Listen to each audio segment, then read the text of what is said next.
Hey guys, so today I'm going to be looking at the saddest thing a student has said. So yeah, let's just get right into the video. Student: Mary won't be here today. Her mum died last night. Me: wait, didn't her dad pass away a few weeks ago? Yes.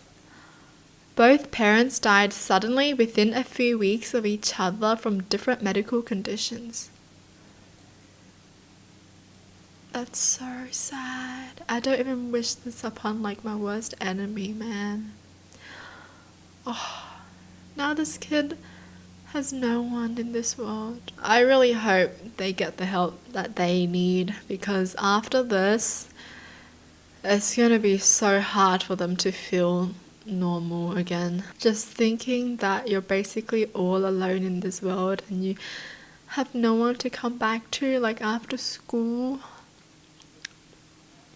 makes me so sad. I really hope they at least have like supportive people around them, and the teachers are helping them and the friends are helping them too. I teach pretty much exclusively college freshmen, and by that point they all have that fatalistic sense of humor anyway, but it gets real sad when they get to the end of their rope. Nothing specific that I can remember, but a lot of, why did I think I could make it in college? I'm too stupid for this. I should drop out. And they actually mean it. Stuff like that. Monday, however, a student asked to talk to me before class and said, I know this paper is important and all, and I don't want you to hate me, but I just couldn't get my paper done.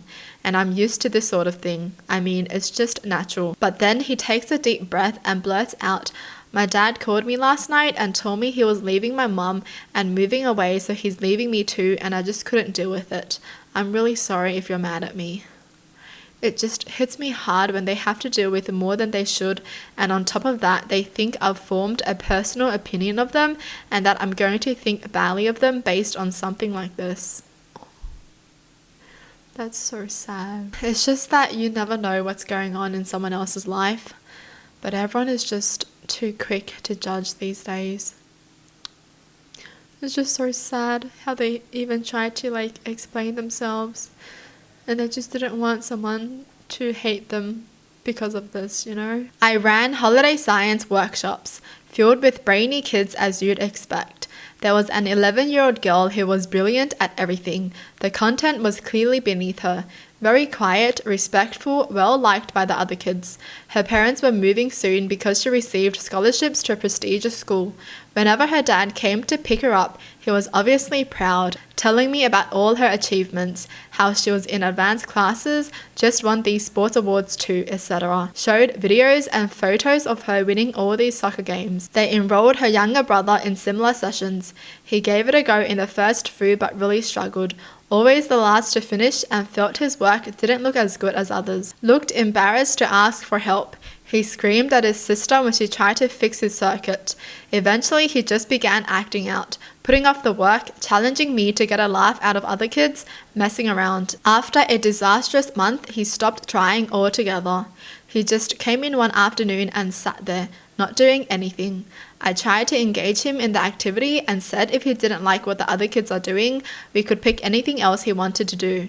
He said something like, what's the point?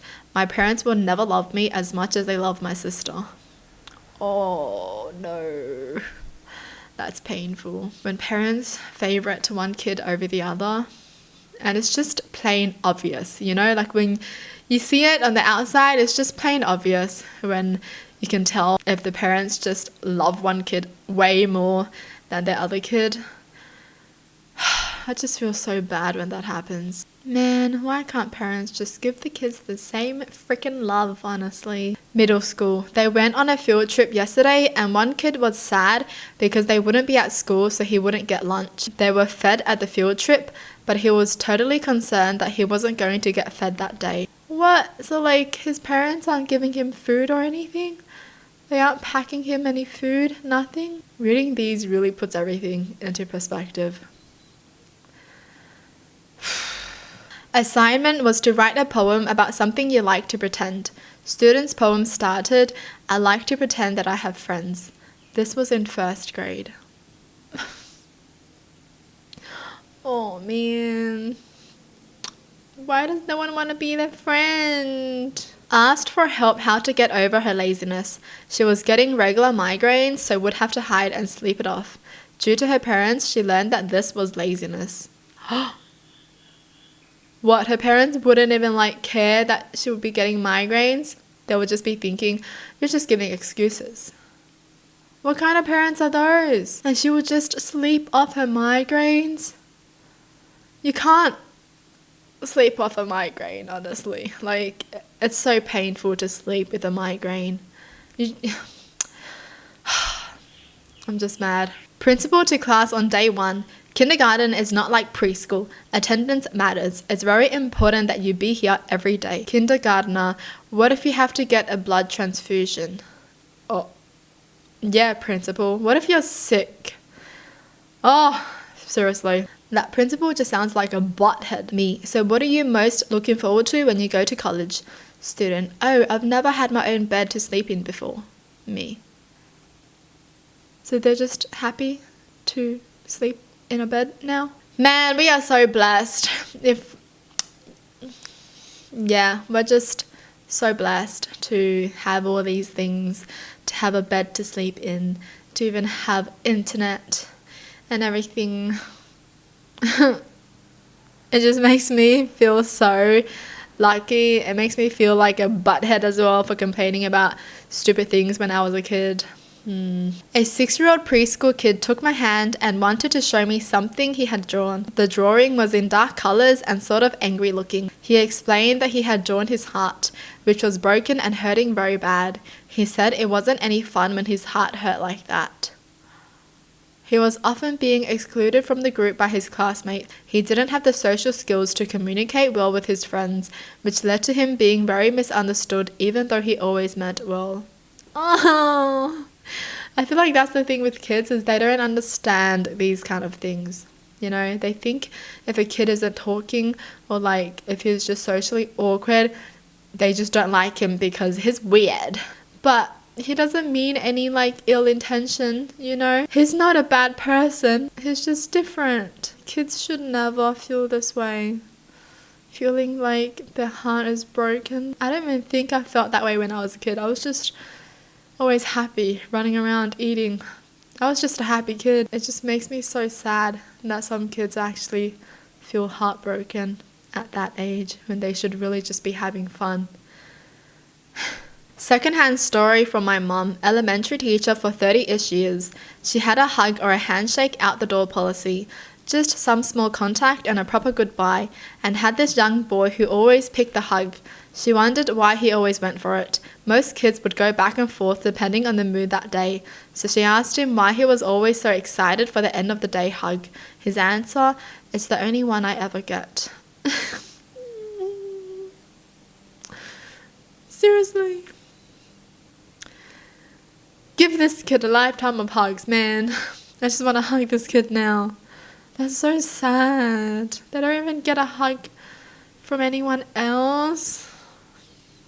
That's such a good policy though. I like this policy. Handshake or a hug.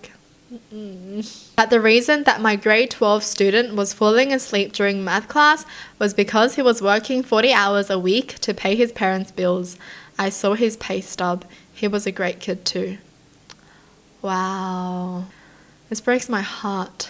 I just feel like kids shouldn't be working that much where they have to, pay their parents' bills. They're still a kid and they can't even enjoy their childhood fully. They're already out in the adult world making a living. It's just so sad. When I taught 2nd grade, I had a student who walked kind of funny. It took me about a week to realize that it was because his shoes were too small. I got him some new shoes at Kmart because kids' shoes are cheap. I told him it was so he would be able to run really fast in gym class. At the end of the school year, I was packing up some boxes and one of them said snacks. The boy looked at me with great big eyes and asked if I really had snakes in the box. I cried over the fact that I promoted a kid to 3rd grade who really couldn't read.